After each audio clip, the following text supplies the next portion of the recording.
ঠিক আছে, তাহলে আমার কথা শোনা যায়? গুড।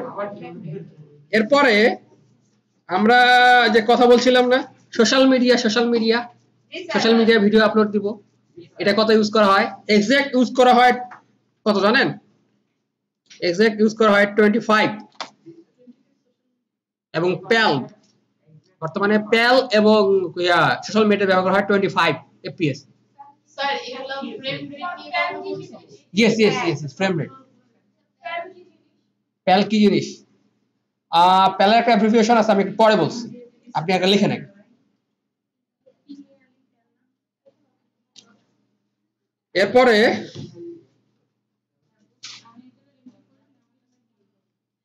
এরপরে দেখেন 29.976, এটা 97 এ পড়া নাই অবশ্য নেই, 976 এটা ব্যবহার করা হয় এইচডি তে, এইচডি ভিডিওগুলোতে 29.976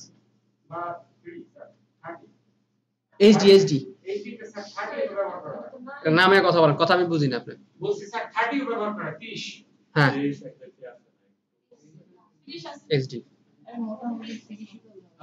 আর 30 না, এটা এক্সাক্ট যেটা আছে এটা এইচডি জন্য এটাই ব্যবহার করা, ঠিক আছে। আর আপনারা যে ইউটিউব ভিডিওগুলো দেখেন, ইউটিউব ভিডিওর জন্য ব্যবহার করা হয় এটা 30 fps, 30 fps ব্যবহার করা হয়, মানে 1 সেকেন্ডের জন্য 30টা ফ্রেম, ঠিক আছে। 1 সেকেন্ডের জন্য কয়টা ফ্রেম? 30টা ফ্রেম। বাকিগুলো কিসের জন্য? বাকি হ্যাঁ আমি বলতেছি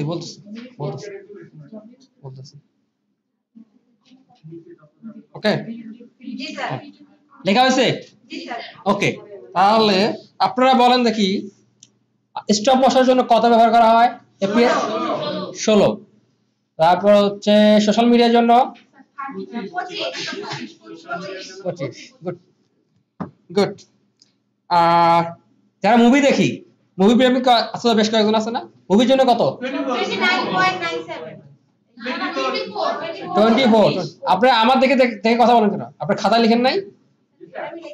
আমাকে চেহারা দেখে কথা বলা যাবে না, খাতা চালিয়ে সেটা করতে হবে, কারণ খাতা টু খাতা, মানে এখন খাতা থেকে মাথায় ঢোকাবে, এবার পরীক্ষায় কি করবেন? মাথা থেকে খাতা সব লিখে দিবেন, ঠিক আছে? ওকে, জাস্ট ট্রান্সফার। এরপরে বাকি যেগুলো আছে খুব কম ব্যবহার হয়, বাট এক্সাক্ট বেশি ব্যবহার হয় এই দুটো, 60 আর 120। এগুলো বেশি ব্যবহার হয় স্মুথ ভিডিও অথবা স্লো মোশনের জন্য। কোন ভিডিওকে যদি আমি পরবর্তী স্লো মোশন করতে চাই, তাহলে 120 থেকে আমি 30 তে 16তে নামাতে পারবো, খুব স্লো মোশনে যাবে। বাট কখনো 16 30 কে উপরে মানে আপাতত নিয়ে যাওয়া যায় না, কারণ ওখানে তো আর এক্সট্রা কোনো ছবি নেই, কারণ এটা ফেটে যাবে। ক্লিয়ার? আর আমরা কাজ করব, বুঝেন নাই? 120 ফ্রেম রেট মানে 120 টা 1 সেকেন্ডের জন্য 120 টা ইমেজ থাকবে, ঠিক আছে। 120 এবং 60 মানে 60 যেটা, ঠিক আছে, সেটা ব্যবহার করা হয় স্লো মোশন বা স্মুথ ভিডিওর জন্য। এবং বর্তমানে ইউটিউবে কিন্তু আগে ছিল 30 পর্যন্ত, বর্তমানে ইউটিউবে 60 fps সাপোর্ট করে, ঠিক আছে, because day by day develop হচ্ছে, এমনকি একটা সময় গিয়ে 120 সাপোর্ট করবে, 120 ফ্রেম রেটও সাপোর্ট করবে। ওকে, আমরা কাজ করব সরল টাইম, যেটাতে এখন কাজ করব সেটা হচ্ছে 30 fps এ বেশি কাজ করব। ওকে, কেন বলতে পারবেন কেন? তাহলে স্যার আমরা নিচে নামাতে পারবো না, আমরা নিচে নামাতে পারবো এই জন্য না, ওইটার জন্য না, আমরা ইউজ করব এই জন্যই যেটা আমরা মোটামুটি একটা স্ট্যান্ডার্ড মান থাকে, এটা আমরা যদি চাই আমরা ইউটিউবে আপলোড করতে পারবো, চাইলে আমরা সোশ্যাল মিডিয়াতে আপলোড করতে পারবো, কারণ আমাদের তো মোটামুটি নিচে যে অপশনগুলো যেগুলো আছে, ফিল্ম বলেন, প্যাল বলেন, সোশ্যাল মিডিয়া বলেন, সেগুলো তো আমরা ইউজ করবো। আমাদের তো স্মুথ ভিডিও দরকার নেই, স্মুথ ভিডিও তখনই আমরা করবো যখন আপনার এটা খুব স্লো মোশনে যাবে, বিশেষ করে ক্যামেরার ক্ষেত্রে খুব বেশি ভালো কাজ, কারণ স্লো মোশন যে ক্যামেরাগুলো 120 পর্যন্ত fps পর্যন্ত ব্যবহার করা হয়, এটা দেখবেন যে একটা ঠাস করে একটা গুলি করলো, আমি পরে কি হয় স্লো মোশন দেখা গুলিটা কোথায় ঢুকে যাচ্ছে, কি হয়ে যায়, আঘাত করছে। তখনই সম্ভব যখন আপনার ফ্রেম রেটটা বেশি থাকে। যদি 16 fps এ দিই, লাগে গেল, ওকে, আর আমাদের রেজুলেশন, এখানে রেজুলেশন দেখবেন ফুল, হাফ, থার্ড, কোয়ার্টার। আচ্ছা, এখানে দেখবেন 79 ফ্রেম পার 8 বিপিএস ফ্রেম, এটা পরে আমি বলছি, ঠিক আছে? পরে বলছি কেন, কারণ এখনই সব মাথায় ঢুকালে মনে থাকবে না। ওকে, এখন দেখেন স্টার্ট টাইম কোড 0000, শুরু হবে 0 থেকে, শেষ হবে কতটুকু? এখানে দেখবেন প্রথম যে দুইটা ঘর আছে সেটা হলো ফ্রেম রেটের ঘর। ওকে, ডিসপ্লেতে দেখেন, আগে ইয়াতে প্রজেক্ট দেখেন, ওখানে দেখেন প্রথম যেটা সিলেক্ট করলাম, প্রথম যে দুটো আছে এটা হচ্ছে আপনার ফ্রেম রেট, এরপরটা হচ্ছে সেকেন্ড, এরপরটা হচ্ছে ঘন্টা, মিনিট, এরপরটা হচ্ছে ঘন্টা। আমরা কাজ করব কি কত দিয়ে নিয়ে? আমরা অ্যাভেলেবল করতে পারি, আমরা ধরেন 10 সেকেন্ড নিয়ে কাজ করব আজকে। এখানে কম্পোজিশন নেম ইচ্ছা মতো দিতে পারেন, ঠিক আছে? কোনটা কি একটু আবার যদি বলতেন স্যার? কোনটা স্যার কোনটা কি, কোনটা ফ্রেম রেট, কোনটা কি স্যার, এটা আবার একটু যদি বলতেন। কোনটা? এখানে। জি স্যার, ওই যে ওখানে। আচ্ছা, প্রথম এখানে যে টাইম কোডটা দেখছেন, এটা কথা বলছেন না? জি স্যার। টাইম কোডের প্রথম যে দুটো, বাম দিকে যে দুটো, ডান দিকে দুটো আছে, জি স্যার। এটা হচ্ছে ফ্রেম রেট। জি স্যার। এর পরেরটা হচ্ছে সেকেন্ড, সেকেন্ড। এর পরেরটা হচ্ছে মিনিট, জি স্যার। এরপর হচ্ছে ঘন্টা। জি স্যার। এখন দেখেন আমরা কত ঘন্টা টানা একসাথে কাজ করতে পারবো? টানা 9 ঘন্টা, 59 মিনিট, 59 সেকেন্ড, আর যত FPS set frame rate set করবো তত। তবে এখানে যেহেতু তিনটা নাই, সেক্ষেত্রে আমরা আপাতত দুইটাই ব্যবহার করি নাকি? দেখি তিনটা আমরা 120 সেট করতে দেখি তো। দেখেন এখনো 120 ফ্রেম পর্যন্ত আমরা ইউজ করতে পারি, ঠিক আছে? তো এতটুকু না দেই, পরে আবার কাজ করতে গিয়ে স্লো মোশনে চলে যাবে, ঠিক আছে? তো আমরা ওকে করলাম। আর এখানে কম্পোজিশন নেম আপনারা যা খুশি তাই দিতে পারেন, কিন্তু কেউ আবার নিজেদের পেট নেম গুলো দিয়েন না। আছে যেমন চিকু, মিটি, এত নাম দিয়েন না, পরে আবার খুঁজে পেতে সমস্যা হবে। আচ্ছা, আমি মেইন দিয়ে সেভ করলাম, আমার কম্পোজিশন তৈরি হলো। এখন খেয়াল করবেন উপরে একটা মেইন নামে একটা কম্পোজিশন তৈরি হয়েছে, নিচে দেখেন এখানে একটা ফোল্ডারের মতো এখানে লেয়ার প্যানেলে চলে আসছে। স্যার টাইম কোড কি চেঞ্জ করছেন স্যার? ডিউরেশন 10 সেকেন্ড দিছি। 10 সেকেন্ড। আরেকটা একটু দেখাই দেন। আচ্ছা, দেখাচ্ছি, আবার সমস্যা নেই। কম্পোজিশনে গেলাম, নিউ কম্পোজিশনে গেলাম, এই দেখেন এখানে 10 দিছি, দেখছেন? আপনারা ইয়া করছেন, লিখে নেন নাকি? ঠিক আছে, লিখে নিলে বুঝছেন। এখানে দেখেন ব্যাকগ্রাউন্ড কালার, এটা বলি নাই কেন জানেন? ব্যাকগ্রাউন্ড কালার থাকলেও জানা থাকলো স্টার্টিং টাইম কি দিব না স্যার? 30 আপনার এখন ইউজ করা দরকার না, আপনি তো করতে করতে আমরা করবো তো। আমি বলছি যে স্যার স্টার্টিং টাইমটা আপনি তো হচ্ছে যে স্টার্টিং টাইম আপনি শুরু করছেন কোথা থেকে? শূন্য থেকে শুরু হবে না? শুরু থেকে শুরু হবে। ডিউরেশনে যে আমরা টাইম দিব। হ্যাঁ, রাইট। তাহলে আমরা স্টার্টিং টাইম কোড কোনো আপনাদের প্রয়োজন নাই, সেটা পড়ে থাক। আমরা শুরু করবো কোন থেকে? 0 থেকে, কারণ 1 সেকেন্ড 2 সেকেন্ড হবে নাকি? আমরা বলবো 10 সেকেন্ড 11 সেকেন্ড কাউন্ট করবো, কোনটা? 0 থেকে কাউন্ট করবো। ওকে, ডান, বুঝে গেছে? তারপর দেখেন এটা কম, আমি যার নামটা চেঞ্জ করা হয়নি এই জন্য। আচ্ছা ঠিক আছে, সমস্যা নাই। এখানে দেখেন সেম নামে একটা ফোল্ডারের মতো তৈরি হয়েছে, এখানে কিন্তু সব কিছু সেট হবে। এখন দেখেন আপনার এখানে দেখেন 1 সেকেন্ড 2 সেকেন্ড টাইম কোড দেখাচ্ছে না টাইম লাইনে? ওকে, ঠিক আছে। এরপরে দেখেন এখানে অনেকগুলো অপশন আছে, সবগুলো আমরা ব্যবহার করব, সবগুলো কারণ জানবো। তবে এখন যেটা করব সেটা হচ্ছে আমরা আমাদের মতো করে সাজিয়ে নিব। এই প্যানেলটা যদি সাজিয়ে না নেই কাজ করতে ঝামেলা হতে পারে, ঠিক আছে? এখন সাপোজ আমি একটা জিনিস দেখাই আপনাদেরকে, ঠিক আছে? কিছু আপনাদের হাতে শর্ট হ্যান্ড গুলো দিয়ে দেবো আজকে। এই শর্ট হ্যান্ড গুলো মুখস্থ করতে হবে না, বাট বাসায় গিয়ে প্র্যাকটিস করবেন, ঠিক আছে? তাহলে আপনারা জিনিসটা বুঝবেন কিভাবে কি হচ্ছে। প্রথমে আমরা কি করব, এই যে প্যানেল গুলো আছে এটা কিন্তু আলাদা করা যায়। যেমন এই যে প্রজেক্ট প্যানেল, আমি কিন্তু সরাই এদিকে নিয়ে আসতে পারি। কোথায় আমি বললাম পরে, এইখানে যে প্রজেক্ট নামটা আছে না, এর পাশে ধরা, এখানে দেখেন, আপনি দেখেন আমার পয়েন্টারটা দেখেন সাদা, পয়েন্টার এখানে আসলো, তখন পয়েন্টার কি হলো? ব্ল্যাক হয়ে গেল। পয়েন্টার ব্ল্যাক হলো তার মানে হচ্ছে আমি প্যানেলটা চেঞ্জ করতে পারবো, মুভ করতে পারবো। প্যানেল আমি মুভ করলাম, এখানে পাশে রাখতে পারি। কি কালার হয়েছে এটা? মানে কি কালার শো করে? গ্রিন। উপরে শো রাখতে পারি, এখানে রাখতে পারি, এখানে রাখতে পারি, এখানে রাখতে পারি, এখানে রাখতে পারি, যেখানে খুশি সেখানে রাখতে পারবো। আপনি দেখেন আমার পয়েন্টার কি সাদা আছে না? যখন আমি নামের খাবো প্রজেক্টের নামের ওখানে যাচ্ছে প্যানেলের কাছে যাচ্ছি তখনই কিন্তু আমার পয়েন্টার ব্ল্যাক হয়ে যাচ্ছে, তার মানে হচ্ছে আমি পয়েন্টার মুভ করার একটা অপশন পাচ্ছি। আপনার আসে না? কি আসে? সাদা। আপনি প্রজেক্টের প্রজেক্ট প্যানেলে ক্লিক করেন, প্রজেক্ট প্যানেলে দেখেন, এখানে দেখেন, এখানে ক্লিক করেন, এখানে ক্লিক করেন, ক্লিক করছেন, এখন দেখেন ওখানে ব্ল্যাক আসছে। ইয়েস, তার মানে আমি এটা মুভ করতে পারবো। ব্ল্যাক আসা মানে হচ্ছে যেটা সিলেক্ট থাকবে সেটার উপর কাজ করবে। যেমন এখানে সিলেক্ট নাই, কারো এখানে কালো আসতে পারে, কারণ এটা ডিপেন্ড করে কিসের কারণে আমি বলছি না, ভার্সনের কারণে একটু 19-20 হতে পারে, সবকিছুতে এক ভার্সন দেওয়া নাই। ওকে, তাহলে আমার এখানে ধরেন ট্র্যাকারের এখন প্রয়োজন আছে, প্রয়োজন নেই। এখান থেকে ক্লিক করলাম, দেখেন ট্র্যাকারের নামের পাশে 3টা যে বার আছে, এই বারে ক্লিক করলাম, ক্লোজ প্যানেল চলে গেল, চলে গেছে। আরেকবার আপনারা এখানে আগে দেখেন, কাজ শেষ করি আপনাদের করার সুযোগ দিব।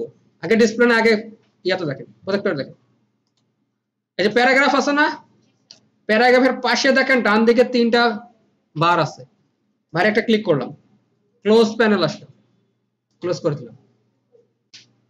এখন বলতে পারেন স্যার আমি এটা তো সারাদিন ইয়ে করতে করতে সাদা আসে, এত কালো আসে না, কি করব? আচ্ছা ঠিক আছে, সমস্যা নাই, এটা কিন্তু লক অবস্থায় আছে, এটাকে কি করেন? আনলক, আনডক করেন, এখান থেকে সরে গেল, ডক অবস্থা আছে, আনডক করলাম। এখন এটাকে নিয়ে যায়, যদি আমি বলি এটা আমি প্রজেক্টের মাঝখানে রাখবো, আসতেছে? সাদা দিয়ে কাজ করবে না, এখানে কাজ করবে, ঠিক আছে? আনডক, দেখেন এটাকে যখন আপনি যার পাশে রাখবেন সেখানে কাজ করবে। এটাকে করলাম, আনডক করলাম, আনডক করার পর এখানে ধরলাম, ধরে যদি আমি নড়াই তাহলে আপনারা ভুল করে আবার কি করবেন, যদি আনডক করার পরে এই সাদাটা নিয়ে দেখালে সারাদিন ঠেলতে থাকে, লাগবে? জানাবেন। গুড, আমাদের এই ক্যারেক্টার প্যানেলের কাজ নাই এখন। গুড করলাম। লাইব্রেরির কাজ তখনই আপনারা করবেন যখন আপনার অ্যাডোবে অ্যাকাউন্ট থাকবে।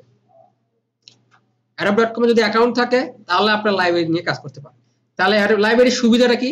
লাইব্রেরির সুবিধা হচ্ছে আপনার সব প্রোডাক্ট যদি লাইব্রেরিতে রাখেন, যেখানে টেমপ্লেট বা আপনার কাজের জন্য যেখানে আপনার শর্টকাট অনেক কিছু ইউজ করছেন, সেটাই করবেন। আপনি পৃথিবীর যে প্রান্তে যান, লগ ইন করবেন, সব জায়গার মতো পেয়ে যাবেন। আপনার পেটে আপনি সব জায়গায় ঘুরতে হবে। ওকে, ক্লিয়ার? গুড। আমাদের লাইব্রেরি প্যানেলের দরকার নেই, আমরা ডিরেক্ট আনডক করলাম, মানে আনডক করে ক্লিক করলাম। আচ্ছা, অ্যালাইনটা থাক, অ্যালাইনটা কাজে লাগতে পারে। ইফেক্ট প্রিসেট এটা তো মাস্ট থাকবে, ঠিক আছে? প্রিভিউর এত বড় প্যানেলের আমাদের দরকার নাই, প্রিভিউ প্যানেলটা আমরা ছোট করি, ব্যাস এইটুকু থাকলে আমাদের দরকার। অডিও নিয়ে কাজ করবেন নাকি আজকে? অডিও নিয়ে কাজ করবো না, অডিও নিয়ে কাজ করবো পরে। অডিও এখন আনডক করলাম, ক্লোজ করে দিলাম, ইনফোটা থাক, আর কিছু লাগছে না, ঠিক আছে? এখন আমি ধরেন আপনার তো একটা জিনিস দেখাই আপনারা, সেটা বুঝেন। সেটা হচ্ছে আপনাদের কাছে একটা শীট আছে না? আপনাদের একটা শীট আছে? সবার কাছে আছে? আর যারা বাসায় রেখে আসছেন কালকে থেকে নিয়ে আসবেন। ওকে, আপনাদের 2 নম্বর এবং 3 নম্বর ক্লাসটা একটু মিক্সিং হবে, কথাটা বুঝছেন? 2 নম্বর এবং কয় নম্বর? 3 নম্বর ক্লাস একটু কি হবে? মিক্সিং হবে। গুড। এখন দেখেন এইখানে প্যানেলটাতে দেখেন আপনার এখানে 000 দেখেন, ডিসপ্লে দেখেন 00 আছে না? 0 সেকেন্ড। এখানে 30 fps আছে, আছে? কেন 30 fps আছে? 30 fps দিছি এই জন্য। ওকে, ডান। আচ্ছা, আমি আপাতত একটা জিনিস দেখাই, সেটা প্লেয়ার। আচ্ছা, আপনারা যে জিনিসটা মাথায় রাখবেন সেটা হচ্ছে ফটোশপ ইলাস্ট্রেটর কাজ তো পারেন, এখন লেয়ার তো করতে পারেন না? চলেন একটু আমরা ইলাস্ট্রেটর খুলে দেখি। আমরা আজকে যেটা করব সেটা হচ্ছে ফাইলটা ইম্পোর্ট করা শিখব। ফাইল ইলাস্ট্রেটর বা ফটোশপের ফাইল ইম্পোর্ট করা শিখব। আচ্ছা আজ আপনি এটা কি মাথা ব্যথা করতেছে? হ্যাঁ, প্রেশার ফল করছে, তার এক সমস্যা। আপনার কি লো প্রেশার? তাহলে তো আপনাকে অল টাইম যে স্যালাইনটা সাথে রাখতে হবে, ওর স্যালাইন। আর না হলে কি হাঁসের ডিম। প্রেশার ফল করলে এটাই সমস্যা হয়। এটাই সিদ্ধ ডিম খেলে আবার দুইটা ডিম না, ওভারডোজ হয়ে যাবে, একটা হলে যথেষ্ট।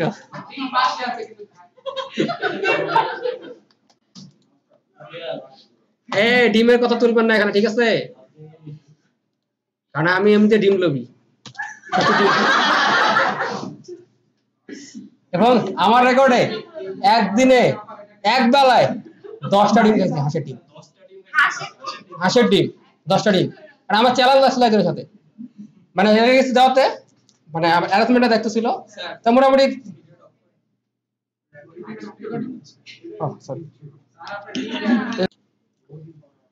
আপনার ইলাস্ট্রেটরে ওপেন করলাম,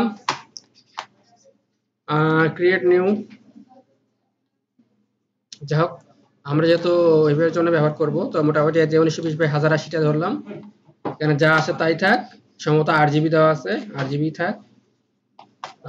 এত কিছু করার দরকার নেই। আমার ক্রিয়েট করলাম, আমার একটা আর্টবোর্ড ওপেন হলো। ক্লিয়ার? জি স্যার। ক্লিয়ার। এখন এখানে আমরা একটা কাজ করি। এখানে একটা জিনিস নাই, বলো তো সেটা কি নাই? লেয়ার প্যানেলটা নাই। এখানে উইন্ডোজ লেয়ার্স,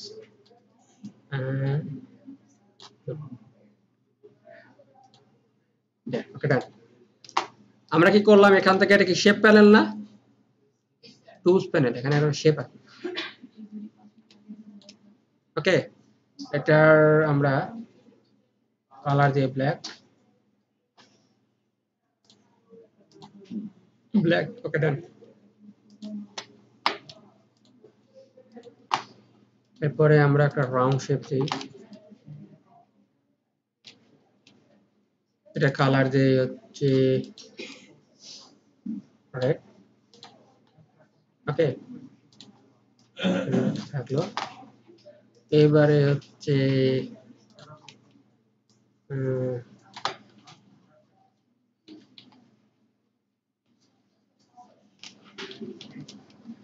স্টার দিলাম, স্টারের পরে সুন্দর করে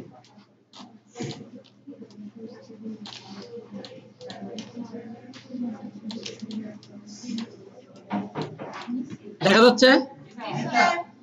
আচ্ছা, এটার কালার চেঞ্জ করে দিই, নাহলে পরে এবার বলবেন স্যার সবচেয়ে এক কালারের ভাই বোন হয়ে গেল। আচ্ছা, এটাকে হলো ডার্ক। গুড। ওকে, ডান। হ্যাঁ, জি স্যার। এখানে খেয়াল করেন, এটা লেয়ার গুলো কি হয়েছে? গ্রুপ আকারে আছে না? এই গ্রুপ আকার থেকে আমরা কি করব? লেয়ার গুলো প্রত্যেকটা আলাদা আলাদা করব।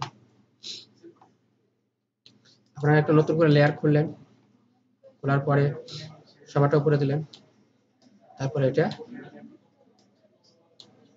তার মানে প্রত্যেকটা লেয়ার আলাদা হলো এখানে। ক্লিয়ার? ক্লিয়ার। ফাইল। স্যার আমরা ইলাস্ট্রেটরে লেয়ার করি নাই, তো এই ক্ষেত্রে কেন লাগতেছে? জি জি জি, ইলাস্ট্রেটর যখন আমরা কাজ করেছিলাম তখন আমরা লেয়ার করি নাই, তো এখন কেন আমরা লেয়ার নিচ্ছি? এখন লেয়ার নিলাম কারণ আমরা কাজ যখন ইলাস্ট্রেটরে কোনো প্রজেক্ট নিয়ে এসে অ্যানিমেশন ইউজ করব, তখন যদি একটা লেয়ারের আন্ডারে থাকে তাহলে সে কিন্তু ওখানে আলাদা আলাদা করে আলাদা আইডেন্টিফাই করতে পারবে না। সে একটা লেয়ার ধরে, তখন কিন্তু প্রত্যেকটা আলাদা করে অ্যানিমেশন করতে পারবেন না আপনি। ঠিক আছে, এই জিনিসটা আমি এখন দেখাবো কেন আমি আলাদা করলাম। ঠিক আছে, কারণ এটা আপনারা যখন কোনো একটা প্রজেক্ট রেডি করলেন, বিশেষ করে ব্যানার ডিজাইনের ক্ষেত্রে, ব্যানার অ্যানিমেশনের ক্ষেত্রে, তখন আপনার জিনিসটা কনসেপ্টে কাজ করবে। যেমন আমি এই ঢেউটাকে ঢেউ দিব, কিন্তু দেখা যাচ্ছে যে প্রত্যেকটা ইমেজ পুরোটা একটা ইমেজ হিসেবে নিয়েছে, তখন কিন্তু আমরা ঢেউ হিসেবে কাজ করতে পারবো, মানে প্রত্যেকটা আলাদা করে অ্যানিমেশন করতে পারবো। এই জন্য আমরা লেয়ারটা আলাদা করলাম। স্যার এখানে গ্রুপটা কি স্যার অটোই হয়ে গেছিল? এটা গ্রুপটা অটোই হয়ে যায়। ও জি স্যার। আপনারা কেন এতদিন ক্লাস করছেন দেখেন নাই? লেয়ার প্যানেল ধরেন নাই? না স্যার ওখানে তো গ্রুপ হয়নি স্যার, আলাদা আলাদাই তো ছিল স্যার। গ্রুপ করলে গ্রুপ হইতো। গ্রুপ করলে না, ওই গ্রুপ আলাদা। আপনি যে গ্রুপ করছে সেই গ্রুপ আলাদা, এই গ্রুপ আলাদা। ও আচ্ছা ঠিক আছে, বুঝতে পারছি। ফাইল সেভ অ্যাজ, আমরা ডেস্কটপে রাখলাম, নাম দিলাম, কি নাম দেওয়া যায় এটা?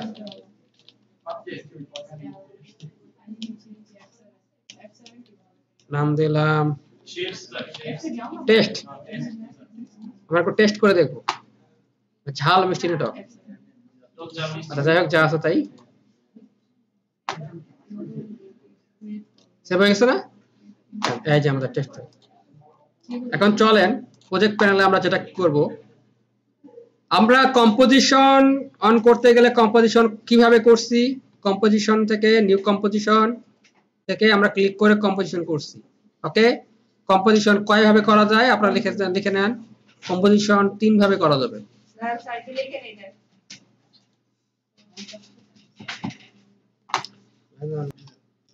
এরপরে হচ্ছে কি, এইখানে দেখেন প্রজেক্ট প্যানেলের ঠিক নিচে দেখেন একটা সুন্দর করে দেওয়া আছে ক্রিয়েট এ নিউ কম্পোজিশন, দেখা যায়? দেখা যায়? এখানে ক্লিক করে আপনারা কম্পোজিশন তৈরি করতে পারবেন। প্রজেক্ট প্যানেলের নিচে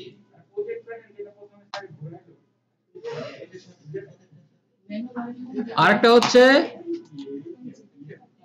কন্ট্রোল প্লাস এন শর্টকাট। শর্টকাটটা সবসময় লিখে রাখবেন, কারণ আপনারা প্রফেশনালি কাজ করতে গেলে শর্টকাট ছাড়া আপনাদের কোনো ওয়ে নেই। মানে আপনাকে এতক্ষণ সময় থাকবে না যে আপনি সুন্দর করে এখান থেকে ক্লিক করে করে মাউস ক্লিক করে সবকিছু করবেন। ওকে, কয়টা হলো? কয়টা বললাম? 3টা। গুড। এখন আমরা ফাইল ইম্পোর্ট করব। ফাইল ইম্পোর্ট কয়ভাবে করা যায়? ফাইল ইম্পোর্ট কয়েকভাবে করা যাবে। এক হলো ফাইল থেকে ইম্পোর্ট ফাইল। ওকে, আবার হচ্ছে ডাবল ক্লিক করলাম, প্রজেক্ট প্যানেলে যদি ডাবল ক্লিক করি তাহলে ফাইল ইম্পোর্টের অপশন চলে আসবে। ওকে, 2টা। নাম্বার 3 হচ্ছে আমরা কি করব, এই যে প্রজেক্ট প্যানেলে যেখানে এই অপশনটা আছে না, নিচের অংশটা, আচ্ছা দাঁড়ান, ঠিক আছে, এইখানে কম্পোজিশন আছে না, এখানে নিচে যদি ডাবল ক্লিক করেন তাহলে চলে আসবে ফাইল ইম্পোর্ট আসবে। প্রথমটা ফাইল ইম্পোর্ট ফাইল,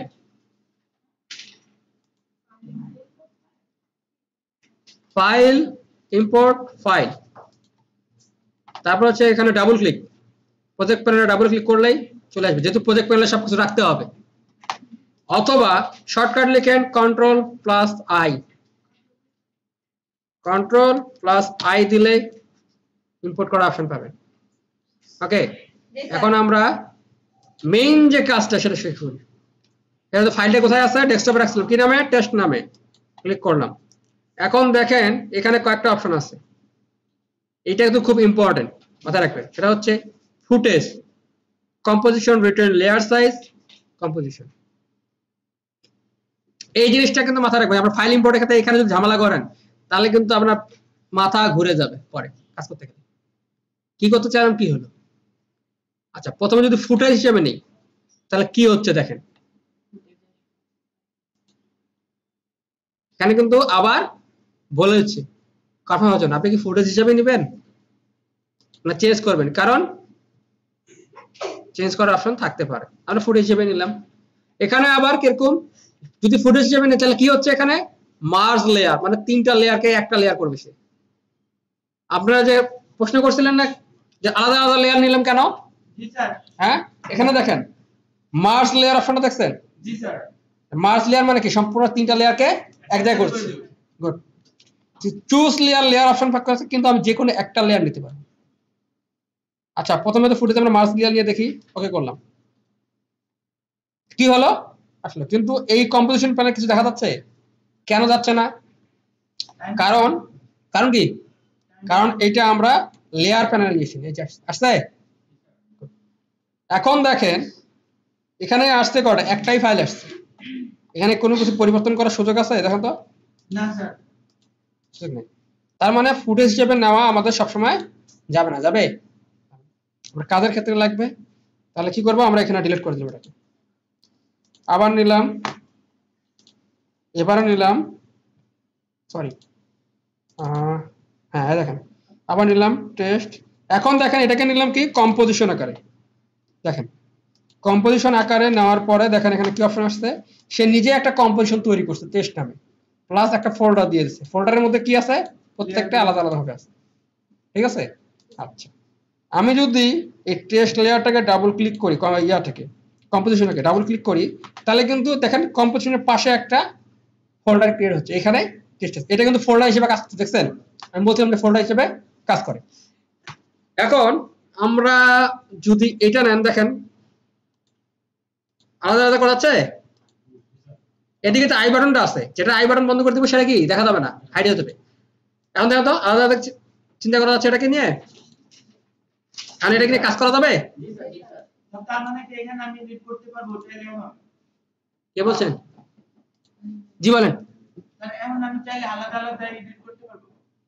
আলাদা আলাদা এডিট করতে পারবেন, বাট এখানেও ঝামেলা আছে। এটাই আমি বোঝাচ্ছি যে আমরা কোনটা নিয়ে কাজ করবো আসলে। এজন্য আমি তিনটা ধরেছি, কারণ তিনটা যদি ভুলটা বুঝতে পারেন যে কোনটাতে কোন সমস্যা হবে, তাহলে আমরা কাজ করতে পারবো। 11টা বেজে গেছে, ওই তো আপনারা আসছেন দেরি করে।